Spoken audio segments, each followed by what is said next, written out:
All right, looks like it is 11. So we'll go ahead and get started. All right. So welcome to our weekly virtual tour for the Timken Museum of Art. My name is Allison, and I'm going to kind of introduce our docent today. So today our tour is on artists and their mentors who inspired the painters in the Timken collection. And I was just chatting with our docent, Karen Helmerson, before this about how many there are. There are so many artist and mentor-mentee pairings in our collection. So we're excited to delve into those today. A couple of just kind of guidelines before we begin. If you're here in our Zoom room, we just ask that you keep yourself muted during the tour. So you're already muted, so you can just keep it as is. If you have any questions or comments, though, we will have a Q&A session at the end. So we ask that you put any questions or comments in the chat box at the bottom of your screen. It's a little speech bubble. It says chat. Any questions or comments, and like I said, we'll get to those at the end. You can also ask them out loud at the end, so we'll have time for a conversation. If you're on Facebook, welcome to you as well. You can join our conversation by putting your questions and comments in the comment section below the video, and so we're monitoring that, and we'll bring you in at the end as well. So with that, I'm going to turn it over to our docent today, Karen, as I said, who will tell us a bit more about our artists and their mentors. Thank you so much, Allison. I'm a little sad today because Allison, our incredibly wonderful docent, will be embarking on a very wonderful experience, and that is to get her PhD in Ann Arbor, Michigan at the University of Michigan. So we say a fond adieu to Allison, but we welcome Samantha Cruz, who is also a graduate student in art history, who will be assisting the docents in the development of these programs. So we're just really blessed to have these two wonderful gals. Back to Allison for just a minute. She and I were talking about comparisons and how important comparisons are in art history. And then I started to think about it. I looked around the Timken and I realized that there were so many relationships that were student and mentor. We were very blessed to have that frequently seen in the galleries. So I began by looking at our Botrofio.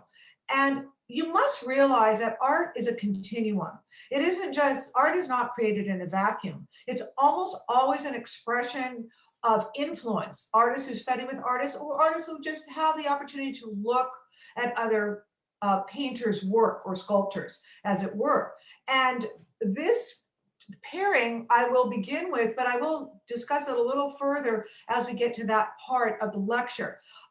Perhaps most striking, and I want to say thank you to Kendra's story, because I guess she was looking at these and picked these two as the most likely pairing, and perhaps it really is in this whole talk. And that is, we have Botrofio on the left and Leonardo da Vinci on the right.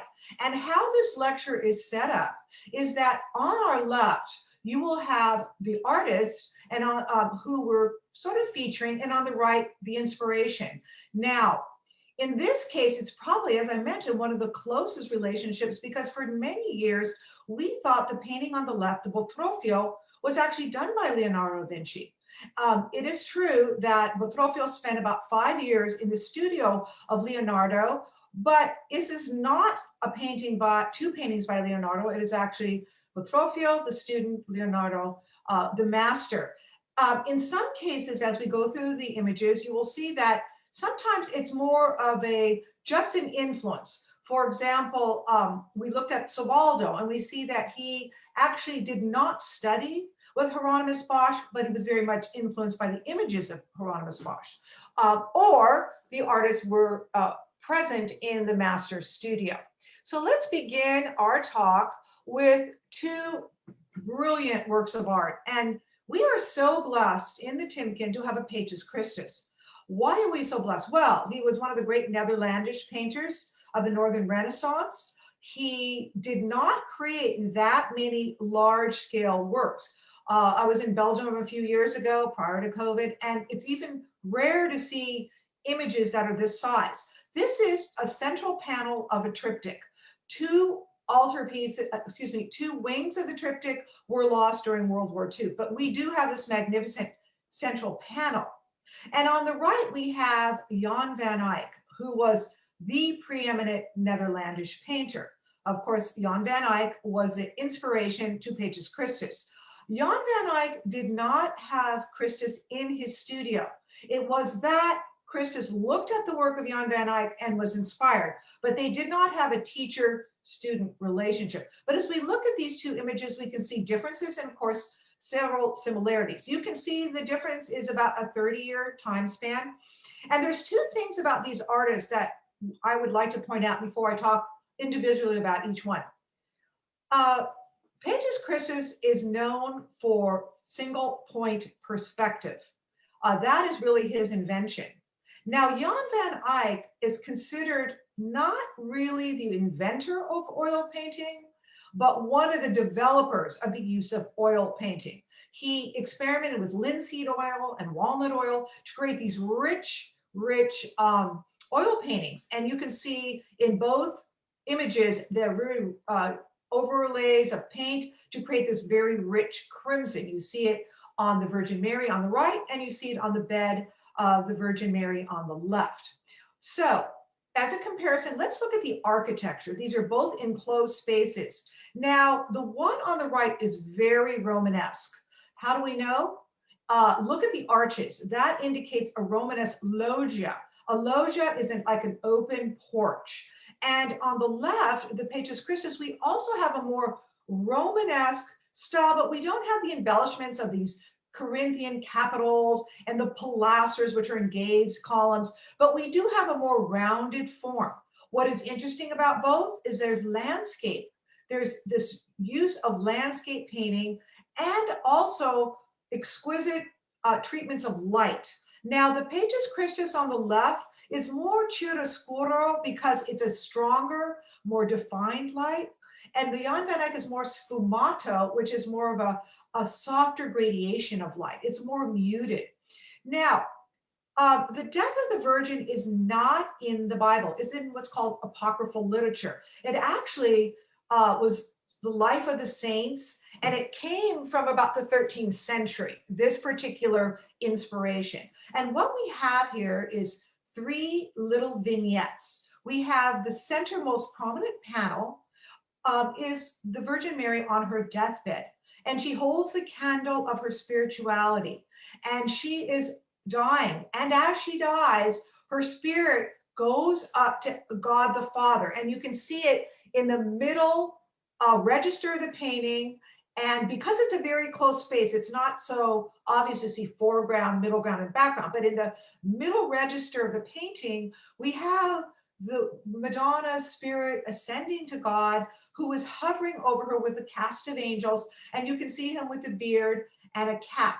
So he welcomes the spirit and soul of Mary. Now, outside to the right, to the background of the painting, we have an angel who holds the girdle or belt of the Virgin Mary to indicate to St. Thomas, who is a doubting Thomas, a doubting prophet, that yes, Mary has died and her spirit has ascended to heaven.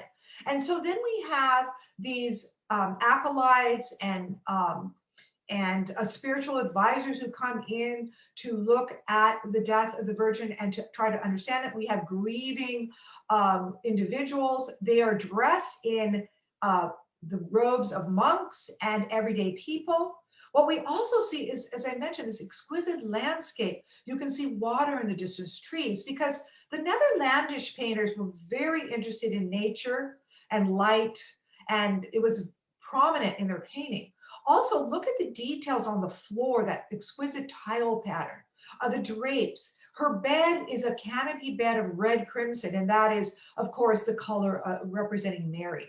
Now look at the Jan van Eyck, the Madonna of Chancellor Roland. I think this is one of the most beautiful paintings in early Netherlandish Renaissance. It is absolutely exquisite, and it's a votive painting. What I mean by that is Chancellor Roland was he was a chancellor of the region of Autun in Burgundy. So he's French, because you have to recall that France had a very strong influence on the Netherlandish region until the Habsburgs took over, the Spanish Habsburgs. So there's very French influence on this painting.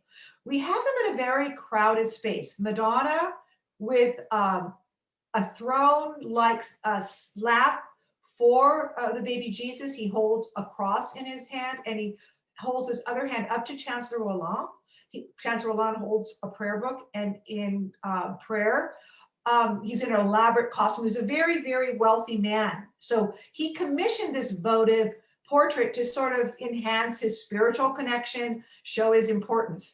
In fact, he was so successful that the original painting, underpainting, which has what is called pintamento, kind of a hint of what is underneath, there was actually a large purse that hung from his garb to show how wealthy he was. But I think Jan van Eyck thought, well, that wasn't too acceptable. Now, if you look at through the loggia, you have this exquisite landscape, and you have a little bit of crenellation, and you see two figures looking out into the distance. One is probably Jan van Eyck himself. He wears a hooded cap, and he is looking over at the landscape. In the middle ground of the painting, you have flowers, peonies, irises, lilies, and roses. And they respond to what they mean are the virtues of the Virgin Mary. Two other things that you might be able to see near the two figures are peacocks and magpies. Peacocks are the symbol of Jesus, the metaphorical symbol of Jesus, and the magpies, evil. So it's this play of evil and goodness. The landscape is a little bit Arcadian, meaning it's embellished. It is not exactly such a high landscape. You wouldn't have found that in the Low Countries. So this exquisite robed Madonna and this Chancellor of great wealth, he crowds the space.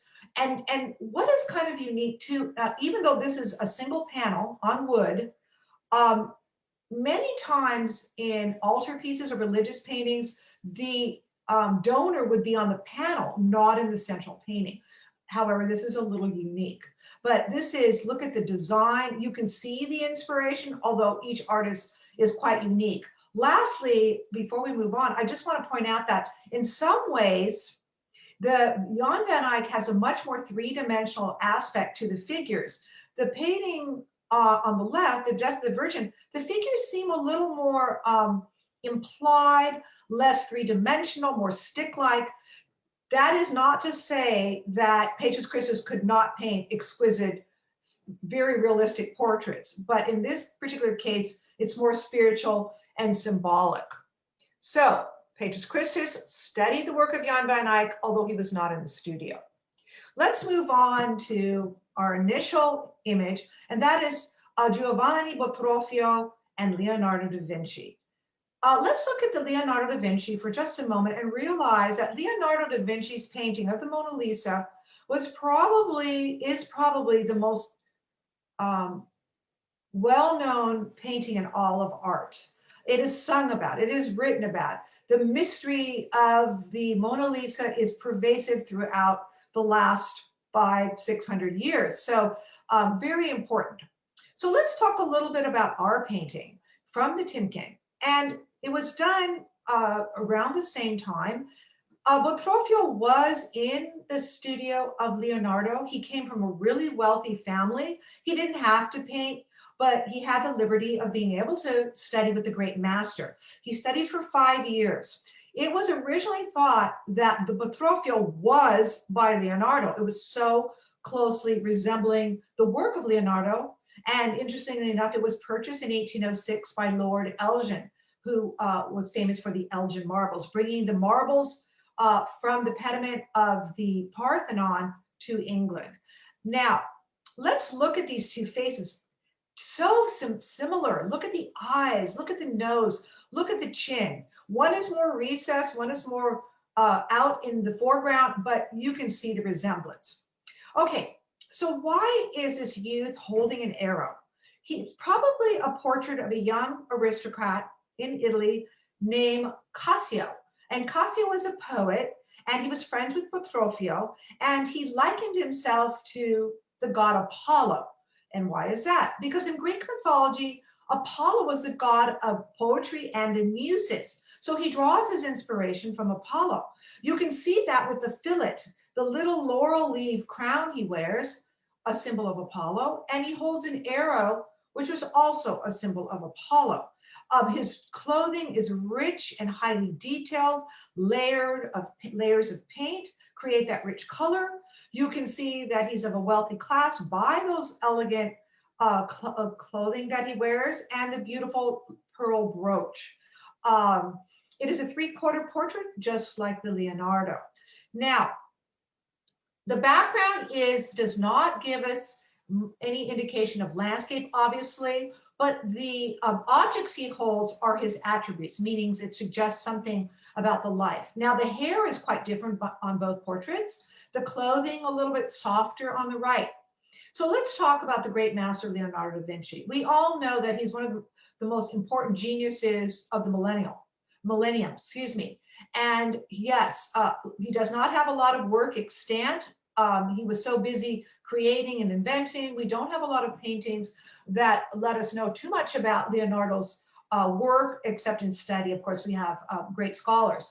Now, this portrait is called La Gioconda, and it's a play on the name of her husband, Giocondo.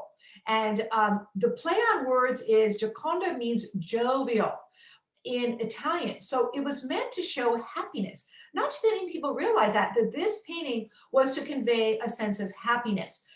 It is so mysterious, and I think that's perhaps because it was a great master, Leonardo, painting it, but also because her smile is very mysterious. What is she thinking? She's introspective, she's quiet. Some people say that she might have been pregnant while this painting was done, or she might have just had a child. A really, let's say, controversial comment about this painting is that it is actually a self-portrait of Leonardo. Why is that?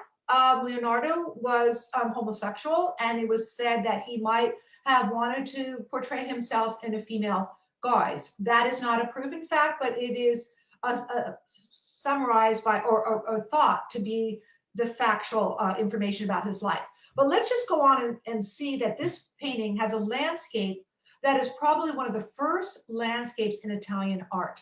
He is combining man and nature. Remember, during the High Renaissance, which this is a part of the High Renaissance, they looked at the Greek and Roman history, they looked at Greek mythology, humanism, art, mathematics, science, and it shows a very evolved culture. The landscape is exquisite, blues and recesses of water. So even though the Mona Lisa is resting on a ledge, so she's actually like an alcove, although we only see the ledge.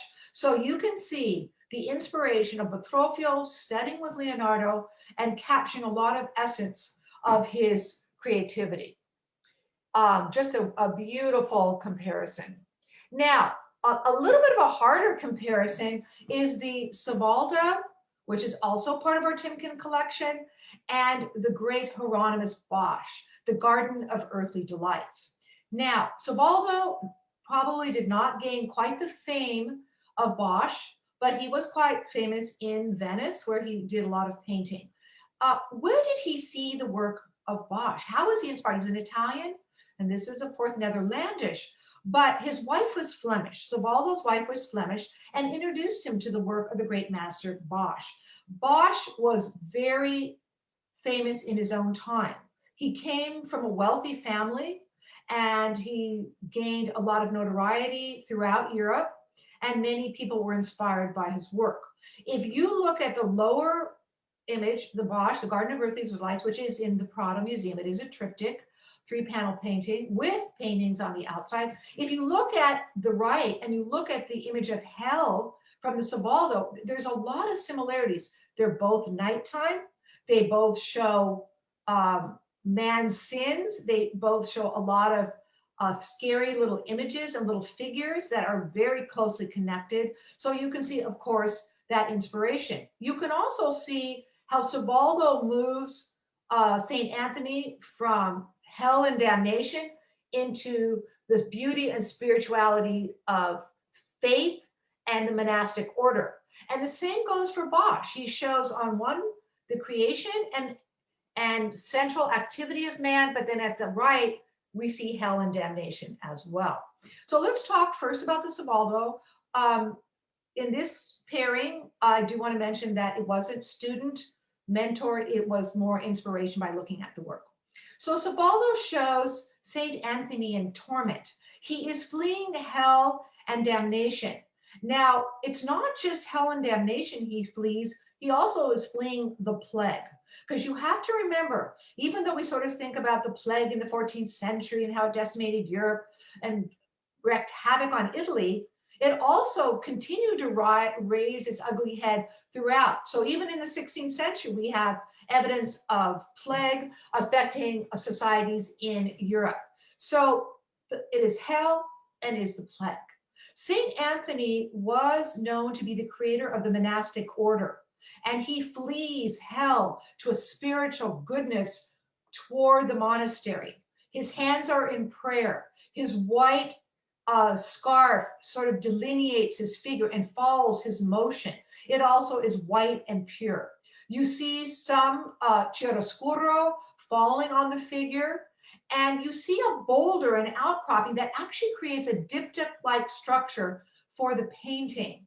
His hands are in prayer, of course. He's a saint, but also he is praying for salvation, and he's praying to escape this hell and damnation, but also the night terrors that both Savaldo and St. Anthony suffered. Some people actually thought it might have been either epilepsy that plagued both of them or what is called shingles. They called it St. Anthony's dance, something like that.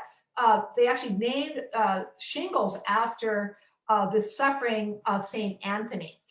You see these little figures, and they're doing all kinds of disturbing things. In the center of the painting, on the right side of the rock outcropping, you see a ship.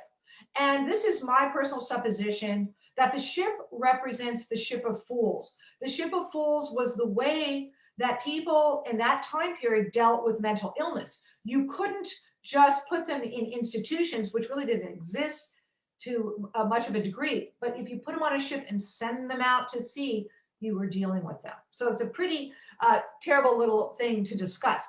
Now, because I spend so much time talking individually about paintings, I do want to kind of go into the Garden of Earthly Delights. This was a commissioned altarpiece, but not for a church. It was for a religious order. This is before the Protestant Reformation of about 1517 edict that was created by Martin Luther. So this is before the Protestant Reformation. But it was a deeply Catholic painting. On the outside, grisaille, which is gray paint, shows the third day of the creation. We open this magnificent altarpiece, and then we see several things happening. We see the Garden of Eden, and we have in the foreground God creating Eve on the right and Adam on the left, and we have his feet that touches God. And then we have this fanciful objects and landscape and creatures. And then in the central panel, we have sort of like the idea of sin. Not sin in terms of hell, but man cavorting. And if you look at the central panel, there's no children and there are no older people. It's all youth. And most of it does relate to the idea of sensuality and how one has to be very careful because romance and sensuality is very fleeting. We have several figures who are trying to inspire the fact that we need to show restraint in our romantic endeavors. How do we know that? Well, we see lots of fruit, which relate to sensuality. We see these biomorphic orbs that are floating around. We see people in all manner of activity. But on the right, Bosch is pointing out that we have to be careful of a sinful nature. So we want to go from goodness, from away from sin to goodness. The right-hand panel is just absolutely amazing. And if you look very closely, you can actually see that Savaldo copied some of these figures. What is Bosch referencing on the right? 7 deadly sins, gluttony, avarice, greed. And he shows these amazing things, like he shows a rabbit, a hare, instead of being hunted, it shows the rabbit hunting a man. It shows a man who eats and drinks too much, vomiting into a pool. We have a greedy miser, excuse this inappropriate comment, but defecating on a throne and money comes out. So he is commenting on the deadly sins of man. One last comment I want to make, though, in the center of the panel on the right, remember it's a triptych, it folds, there is a quotation that is actually a portrait of Bosch himself. And he's in this egg-like structure you can see in the central panel. So it is very obvious if you look at the panel of hell on the right and the panel of hell on the right of the Savaldo, that it is a direct correlation and inspiration. One last comment I want to make on this pairing is that we also have a Pedro Bruegel the Elder and the parable of the sower. And I want to make sure you understand that Bosch influenced so many people. And Pedro Bruegel was a contemporary of Bosch, and he was very much influenced by Bosch. But the pairing is not as striking, and so I do want to show you this. Although both of them did comment on allegory and stories from creation. Next, I want to go to a little bit more a lighter pairing, and that is our wonderful Nicholas Moss, which is in our Timken Dutch and Flemish Gallery, and also our jewel of our collection, our Rembrandt van Rijn, the St. Bartholomew. Rembrandt had a major school in Amsterdam, and he came originally from Leiden and in what is today Holland. Now, at the time of this painting, we had the Reformation, the development of Protestant sects in Europe, and we had the bifurcation of Holland and Belgium. Before 1607, 1609, we had one territory, and it was controlled at first by the French and then the Habsburgs. And the Dutch, who became Protestant, they did not want to be under the rule of the Spanish kings, and they wanted to be a Protestant nation. So these are Protestant portraits. And it was, however, Nicholas Moss, not only was he prized pupil of Rembrandt, but he also studied the work of our next pairing, and that would be of Peter Paul Rubens, who was Catholic Flemish. So there's a little bit of both in this painting. So we'll talk about the student and then we'll talk about the master. So Nicholas Moss paints this exquisite portrait of Mary. And Mary was part of the duo of William and Mary. She married William of Orange. They were Dutch, but they took over the queen and kingship of England because after King James, England wanted to remain Protestant and lose its Catholic king. And so they became king and queen of England. At this point, Mary is only 15, but of course they married young. She is exquisite. This is a very upper class Baroque portrait, more like the Flemish in a sense, because you have to remember in the 17th century, the Dutch were more of a middle class society, and the Flemish in today Belgium were a little bit, have vestiges of aristocracy. She is, of course, an aristocrat. She's a royal. So in the background, you have this storm looming and this dramatic curtain that opens up to the sky on the right. And you see the light, the chiaroscuro that falls on her very pale skin and satin gown. You see the exquisite pearls, which I pointed out innumerable times, sort of the ubiquitous pearls of the aristocracy, the diamonds of the time. It's in her ears, her hair, her neckline, her clothing. She holds a little lapdog. Well, what does that represent? Oftentimes a lapdog refers to fidelity, but it also refers to youth. And here the little lapdog is very active, and it shows movement in the painting, and it also harkens to her youth, allegorical reference as it were. She has this magnificent pale pink, purple satin gown, and also that really high contrast pale skin. Now remember, the aristocracy, we didn't take photos at that time, so if you wanted to recount the importance of these individuals, you would always have one of the greatest artists of the time paint your portrait. So let's go now to the Rembrandt. This is quite different in that this shows suffering, introspection, and the Moss shows a confident, happy, successful young woman.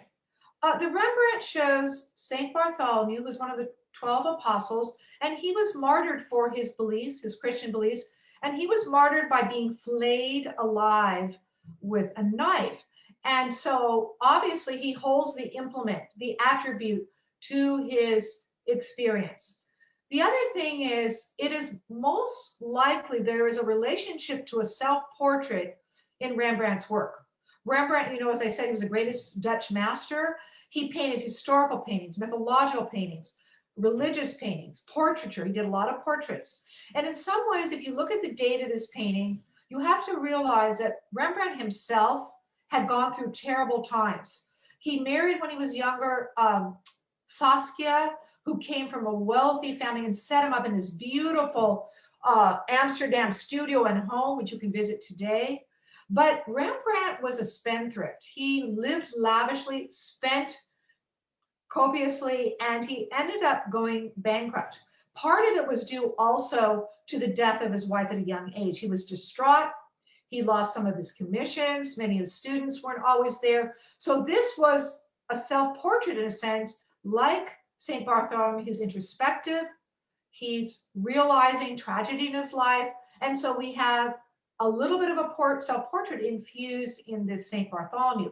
Stylistically, there are some remarkable characteristics. The very painterly brushstrokes of the gown of St. Bartholomew is very painterly and gestural.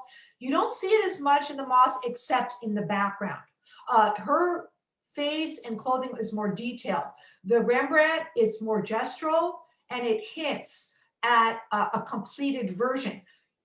Also, it's very monochromatic, just these tonalities of brown and sort of a muddy brown, whereas on the left you see a much more vibrant colors. Also, the use of chiaroscuro, that contrast of light and dark, you see it on the face of the Rembrandt, but here you see it really on her whole body and kind of that Baroque-esque curve. So Rembrandt, one of the greatest artists of all times, paired with what he said was his favorite student. Now we're going to look at one of Rembrandt's sort of contemporaries, a little age difference, a little bit, but Peter Paul Rubens. Now, we are also blessed to have this magnificent Rubens and also Rubens' greatest student, and that is Anthony van Dyck.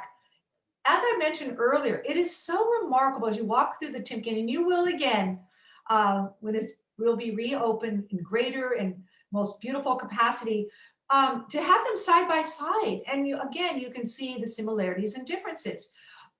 Peter Paul Rubens, like Rembrandt, was the star of his region. He was the star of what would be today Belgium. Holland on the north, Belgium on the south. And Belgium was under the Spanish Habsburgs, and it was a Catholic nation. Rubens, when he was young, studied with a countess. When he was about 13, he studied with a countess, and she taught him manners and decorum, and he began to study languages. And he was so gifted as an artist and a diplomat that he actually did diplomatic work for the court of Spain and Italy. He painted the Medicis. He was actually worked for the Spanish court, although they allowed him to work in Antwerp. And this is where his studio was set up. And again, today, like Rembrandt, you can visit in Antwerp the Rubens house, which is the most beautiful palace-like structure with his paintings, and you can see where he studied. And so Van Dyck was considered his most important student. And as I was going to say earlier, Nicholas Maas, as I mentioned, also studied the work of Rubens. Now, Rubens' painting is not specific, it's a tronie. And a tronie is a Dutch word that means kind of a stock image.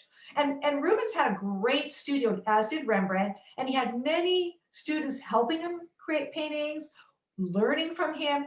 And so this image of a young man who's not identified except as a young military person, it would be used in larger works, like a stock image. So we can't identify him as a person X. It's more of a young officer.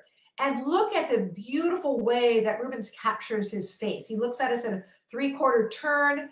He's got that brilliant red sash and that very Baroque glide along that highly detailed armor, that exquisite tousle of curls, that kind of gestural background with very few, really no attributes except for his costume.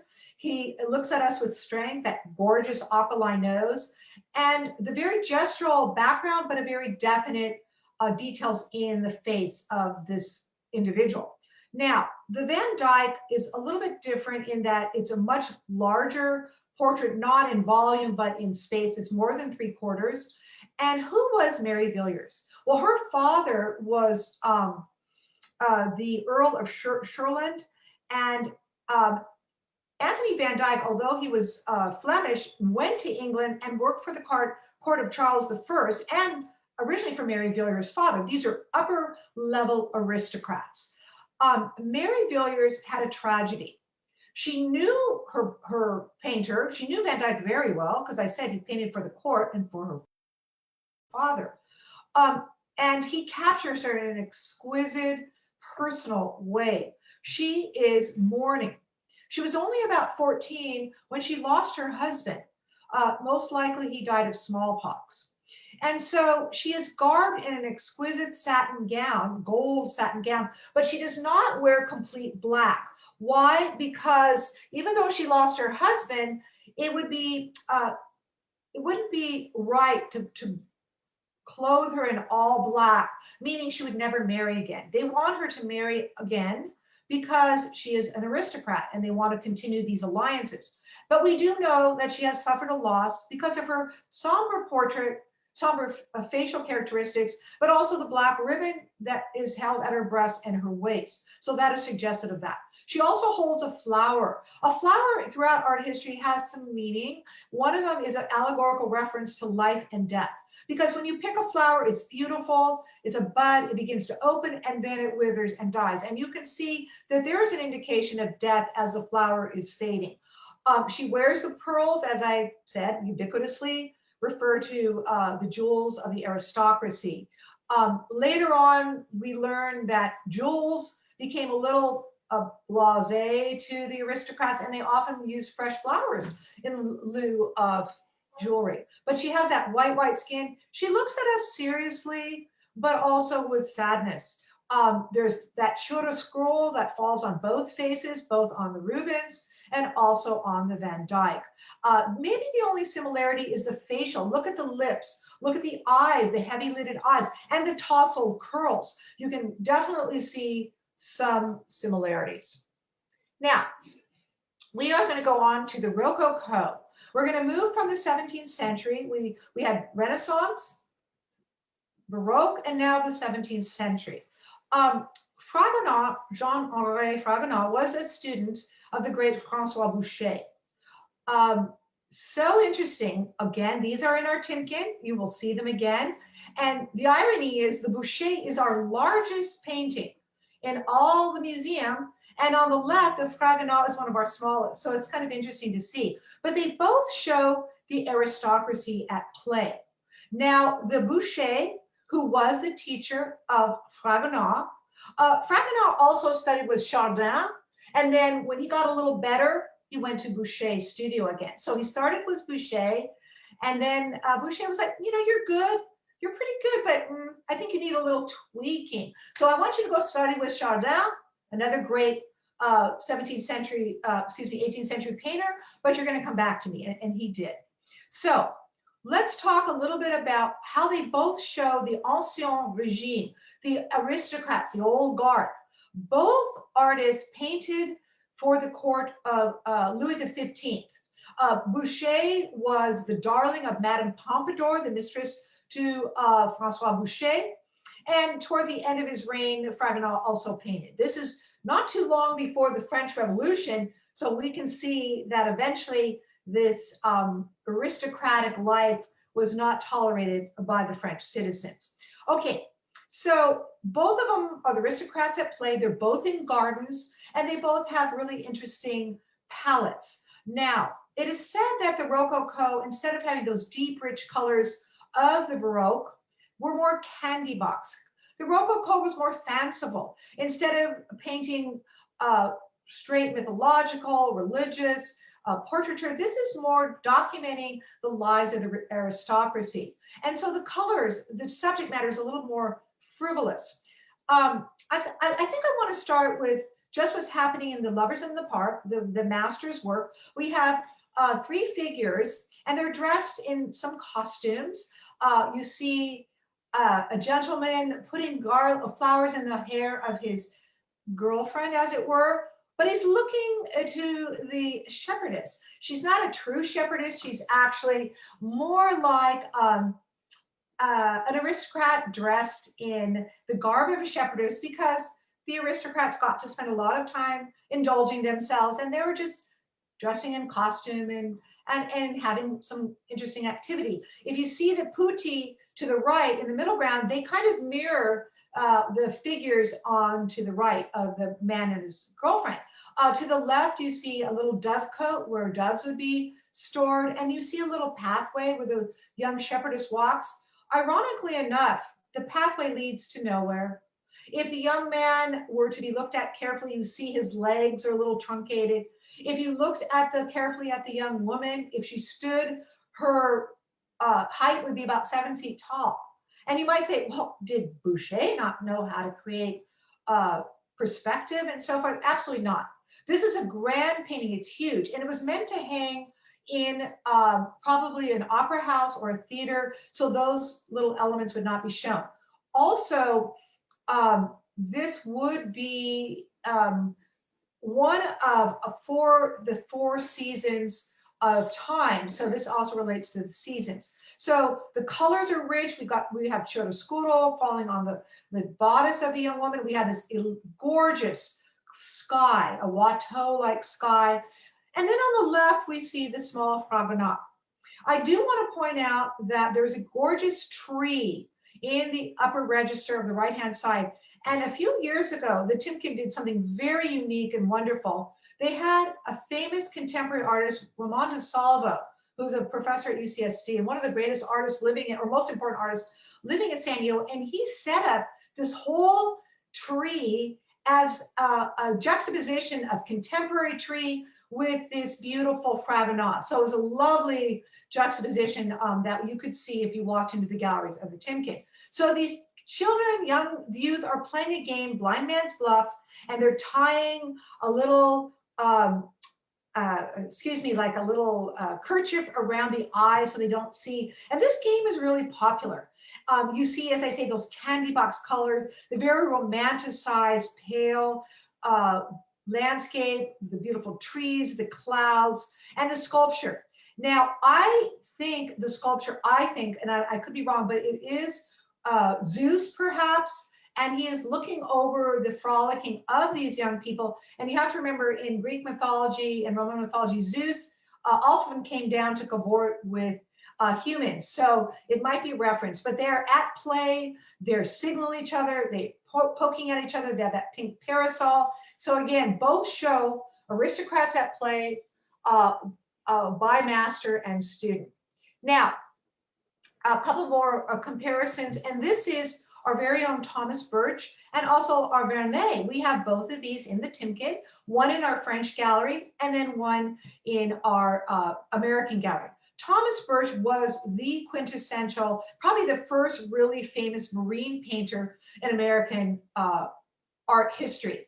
And he was part of the movement called the Hudson River Painters, although instead of painting the Hudson River Valley, as we talked about last week in my Wednesday lecture, he was a marine painter.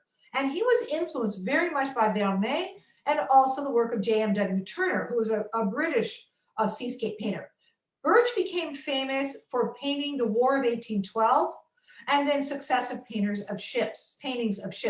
He does incorporate aspects of the Hudson River Painters with the waves as they crash against the boat. The boat is about to capsize, and we have lifeboats coming to the rescue on both sides. We have these exquisite Dutch-like clouds. He was very influenced also by the Dutch, and these crashing waves and the torn sail. So what he depicts is man not coexisting peacefully in nature, but actually being nature overcoming man. Now, the Vernet is a little different. You see a very similar cloud. We see the riggings of the ship. This is a warship, and a warship with a Dutch flag. As you can see, it's hanging from the right. And so it was commissioned perhaps by a Dutch patron.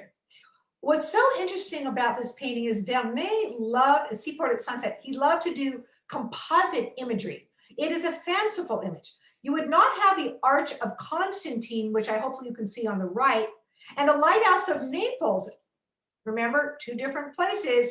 And then you have these Mediterranean lateen sailboats in the foreground of the painting. So you have Dutch warships, Naples lighthouse, and then of course these Mediterranean style boats and the Arch of Constantine. So he composites them together. You also see a lot of activity on the shore. I will mention a little off color, but the left side shows a boat like a brothel, an on-ship brothel. You can see men entering and the women and the covered canopy. So it's kind of a little bit off color to some extent, but also shows the influence of Vernet with Birch. I have one more comparison. I see our time is just about up. Really quickly, I just want to show you again in our American gallery with the work of Benjamin West. They were contemporaries, but West really was more of an influence on Copley than vice versa. So we have the magnificent Mrs. Thomas Gage, whose husband, this is colonial. Mrs. Thomas Gage was married. She was Margaret Kimball. She was a society woman from New York who married Thomas Gage, who was head of all the military activity with the British soldiers in colonial America. Right after this painting was done, the war begins to start building up. They flee to England. Copley also worked in England. He worked both in America and England. And if I'm not mistaken, he was born in England and worked in America and went back. She's exquisite. She's wearing a loose dressing gown. She wears the Turkish turban, which is inspired by her father, who was Turkish, and also the costume of upper class women. She's introspective. She's beautiful. He said it was the most successful portrait of a woman he ever did. Quickly, the Benjamin West, Fidelia and Speranza. This is not Greek mythology. This is based on the writing of Edmund Spenser, who was an Elizabethan poet and writer. And he talked about good and evil. And he shows Uma and the Red Knight coming into the alcove, the Romanesque alcove of goodness and faith and hope. And Fidelia is faith with the New Testament and the chalice with the snake that shows she is not afraid. And hope and faith and hope has the anchor.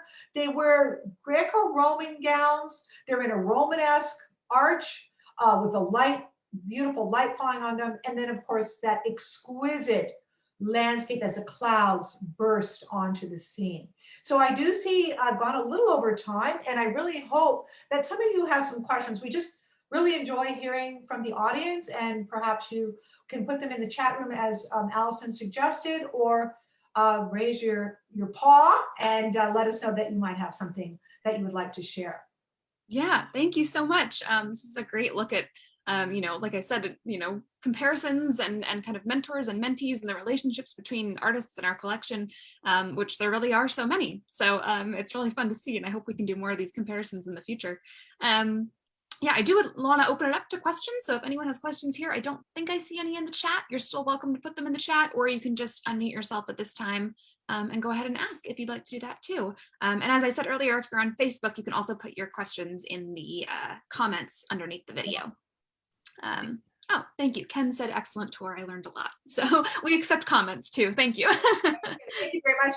As I'm waiting for the comments, I'm just looking at the facial characteristics of the West and the Copley, and they're really, if you look at Speranza, there's almost a little bit of a facial connection. Obviously, one is much more pronounced because it's focusing on the individual, but it's obvious that there was this relationship, even sweeping of the gown, the facial characteristics. Yeah, absolutely. And I was noticing that even in what was it? I think the Rubens and the Van Dyck, that if you just looked at them, they don't look the same subject matter, the background's a little bit different. But when you look at those faces and those eyes, you really see sort of those technical similarities, that they're like, oh, I can paint a person, but oh gosh, like eyes, like how do we do that? Oh, let me go like look at my mentor, let me look at other people. How do I really capture what people before me? Absolutely. And Kendra, who saw that connection with the Botrofio and the Leonardo, I think, as I mentioned earlier, I think that is just so striking because in many ways they look so much alike,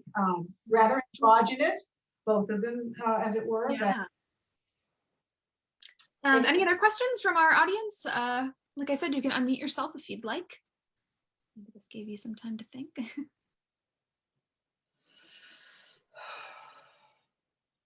No, going once, going twice.